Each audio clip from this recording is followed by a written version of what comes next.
Unmarked Gravit was supposed to be a fun, spooky adventure, something to tell their friends about later over a few drinks, a memory to share, and maybe even a story to scare others. Instead, it became the kind of nightmare they could never shake, no matter how hard they tried. Samantha, Mark, Olivia, and Jake had been intrigued by the Randonautica app for a while. The app, which used random coordinates to direct users to unexpected locations, had led to all sorts of bizarre discoveries, some mundane, others more mysterious. This time, the app took them deep into the woods, to a place that didn't seem to exist on any map.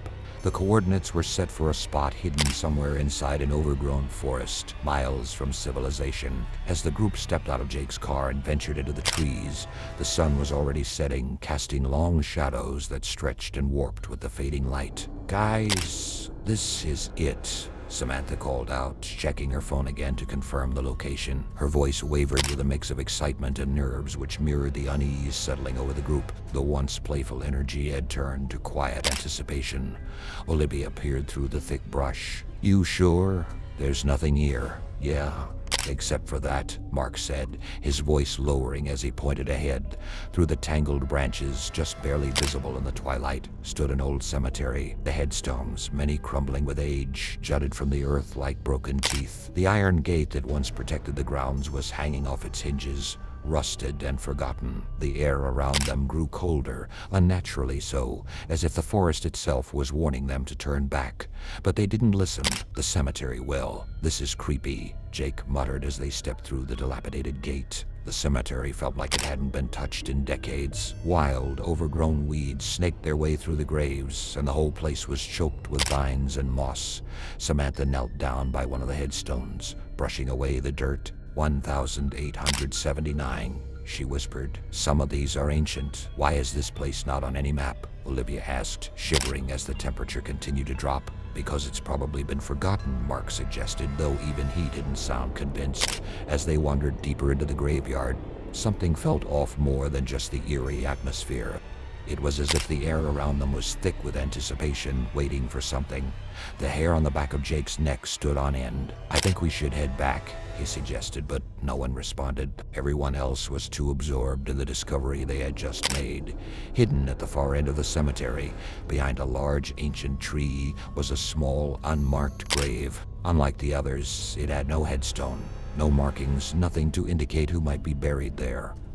It was as if the earth had swallowed its secret, refusing to give anything away. Why would someone have an unmarked grave here? Samantha wondered aloud. She reached down to touch the dirt, only to jerk her hand back. The soil was cold, freezing even. "This isn't right," Olivia whispered, stepping away. "We need to go now." But as they turned to leave, a soft sound echoed through the cemetery. Footsteps. They stopped, glancing at each other. No one had moved. "Did you hear that?" Mark asked, his voice barely above a whisper. Before anyone could answer, the wind picked up, carrying with it faint, unintelligible whispers. The words were impossible to make out, but the tone was unmistakable, desperate, pleading. "Guys," Samantha's voice quivered. "I don't like this. Let's go," Olivia said, already backing toward the gate.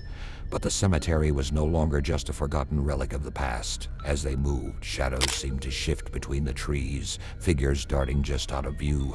What had once been eerie now felt suffocating, as if they were no longer alone, like something was watching them. Jake looked over his shoulder and froze. "Did you see that?" "See what?" Mark asked, scanning the tree line. But Jake's face was pale. "Someone's following us." The group quickened their pace, but the feeling of being watched never left. Instead, it grew stronger, more oppressive. Every rustle of the wind, every creak of the trees felt like something or someone was getting closer. And then Samantha screamed. The apparitions, they spun around to find her staring at the unmarked grave, her face drained of all color. Rising from the earth, barely visible in the dim light, was a figure. It hovered just above the dirt, transparent yet somehow solid enough to make their blood run cold. The figure reached out, its mouth moving as if trying to speak, but no sound came. Its eyes, hollow and dark, bore into Samantha's, begging her to understand something she couldn't grasp. "Run!" Jake shouted, pulling Samantha away from the grave. But as they spurted toward the gate, the ghostly figure wasn't the only one emerging from the shadows. All around them, other apparitions began to materialize, pale faces watching, waiting. Go, Mark shouted, leading the way out of the cemetery. But no matter how fast they ran, the feeling of being pursued never left. The whispers grew louder, almost frantic now, as if the spirits were trying to communicate something, some terrible truth that had been buried with them. The group burst through the gate, but even then the cold, malevolent presence clung to them. The figures in the trees, the shadows between the headstones, they all seemed to follow, watching as the explorers fled back into the woods. The curse of the gravity didn't stop running until they reached the car, gasping for breath, their hearts pounding in their chests. But even then, something felt wrong, like the cemetery's hold on them hadn't broken. That was insane, Mark breathed, wiping the sweat from his brow. Insane. Try terrifying. Olivia snapped. Samantha stared back into the forest, her eyes wide with fear. What was that? I don't know, but we're not sticking around to find out, Jake said, already starting the car. As they drove away, the whispers faded, but the feeling of unease remained. And then, just as they thought they had escaped, something impossible happened. The GPS on Samantha's phone lit up. It showed the cemetery behind them. The unmarked grave and the words displayed on the screen made Samantha's heart stop. "You still have unfinished business," her breath caught in her throat. She glanced at the others, but no one else seemed to notice. The whispers had followed them, not in sound, but in spirit.